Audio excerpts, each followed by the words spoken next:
Comment faire en sorte d'arrêter de travailler tout le temps dans l'urgence? Comment faire en sorte d'éviter de rencontrer des urgences dans notre quotidien? Si vous en avez marre de ressembler plus à un pompier qu'à un entrepreneur qui sait gérer ses projets, je vous invite fortement à regarder cette vidéo car nous allons traiter le sujet justement de comment s'organiser pour éviter les urgences. Alors, déjà, il faut comprendre une chose, c'est que si vous avez une certaine frustration avec le fait d'être dans l'urgence, de ne pas pouvoir travailler comme vous voulez, et de toujours avoir l'impression qu'il faut absolument faire des trucs rapidement, sinon vous allez déborder et vous allez justement être en retard, c'est parce qu'en fait, les urgences que vous rencontrez sont des urgences qui sont prévisibles. C'est des choses que vous vous êtes sûrement dit, ah, si seulement j'avais fait ça, j'aurais pas eu tel problème. Ah, si seulement j'avais fait ça déjà avant, j'aurais pas rencontré cette chose-là. Et en fait, ça, on va faire en sorte de le traiter dans cette vidéo pour éviter que justement vous rencontrez encore et encore ce problème. Et on va traiter d'abord un des aspects qui est important, c'est votre comportement. Et notamment l'état d'esprit qui vous amène justement peut-être à penser et à être justement dans une urgence constante. La première question que j'aimerais vous poser, c'est est-ce que vous êtes plutôt proactif ou est-ce que vous êtes plutôt réactif dans votre quotidien? Et il y a fort à parier que si vous avez cliqué sur cette vidéo, vous êtes plutôt réactif. Et c'est tout à fait normal, parce que depuis notre tendre enfance, on est habitué à être justement réactif. On est habitué à ce qu'on nous dise quoi faire, quand le faire et surtout comment le faire. Et le problème, c'est que quand on est indépendant, quand on est entrepreneur, on a tendance à garder un petit peu cette habitude. Normal, parce que quand on développe une entreprise, on doit tout le temps être proactif, on doit tout le temps aller de l'avant, on doit tout le temps faire des choses, prendre des décisions par nous-mêmes. Et donc du coup, on aime bien de temps en temps pouvoir se reposer un petit peu et attendre que les choses se fassent pour nous, que les autres aspects de notre quotidien viennent nous dire quoi faire. C'est tout à fait légitime et normal. Le problème, c'est qu'on a tendance à rester un petit peu bloqué là-dedans. Ça devient un peu un mécanisme automatique de tout le temps être réactif à notre quotidien. Plutôt que de penser comment résoudre proactivement justement des problèmes qu'on peut rencontrer potentiellement dans son business, on va attendre de rencontrer ces problèmes-là pour pouvoir ensuite les traiter. C'est pour ça qu'on dit souvent qu'un entrepreneur, ce n'est pas juste quelqu'un qui fait des choses, mais c'est surtout une personne qui sait éteindre des feux.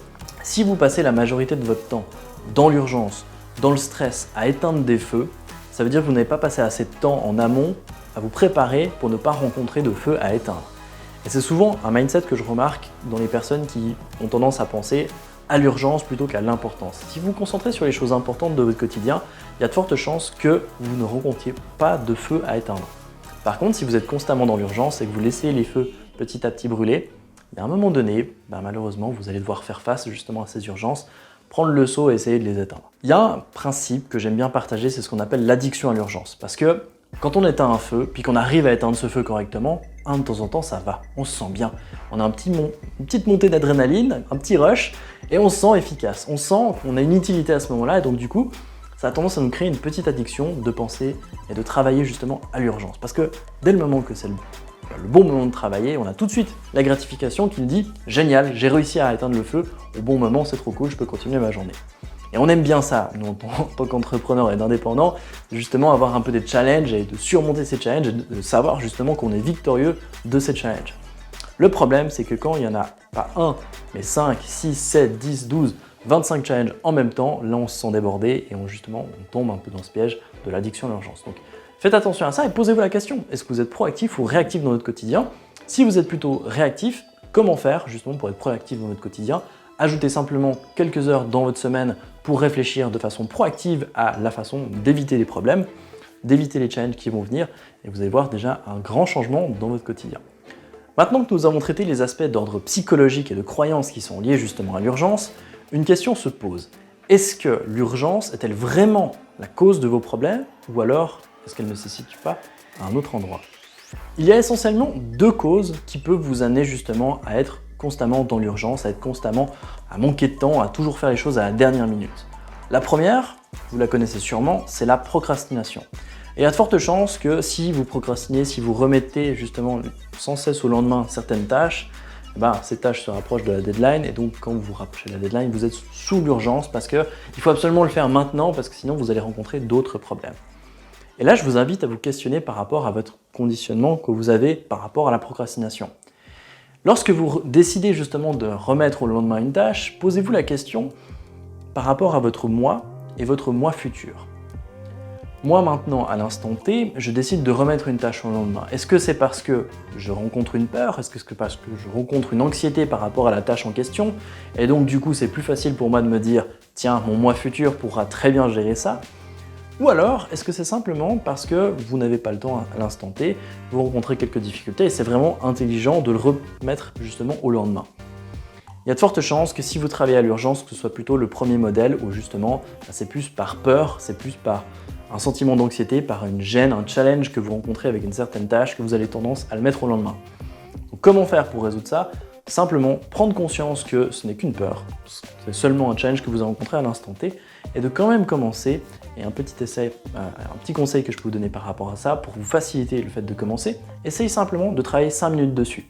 Et si au bout de ces 5 minutes vous avez toujours envie d'avancer et de continuer sur cette tâche, continuez seulement. Si vous rencontrez que c'est trop difficile, réessayez plus tard.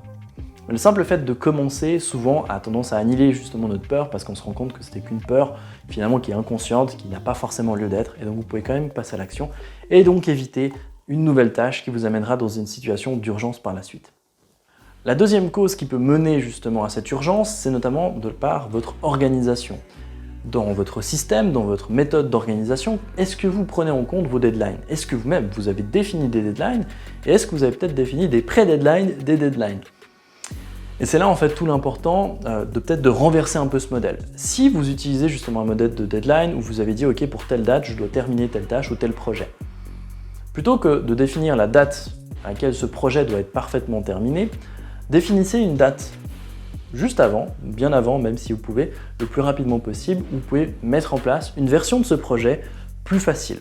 Une version minimum de ce projet, une version minimum de cette tâche. Par exemple, pour cette vidéo, je m'étais donné la deadline de la tournée justement demain soir, donc dimanche soir, mais plutôt je me suis dit tiens, aujourd'hui je vais le faire, comme ça me donnera un peu de temps davantage pour travailler sur d'autres projets. Donc plutôt que d'attendre le dernier délai pour le faire, je me suis mis avant, et au cas où cette vidéo, je rencontre un problème avec celle-ci, je peux toujours la remettre au lendemain, et ça tombe bien parce que c'est ma dernière deadline. Et c'est la deadline que j'ai définie initialement.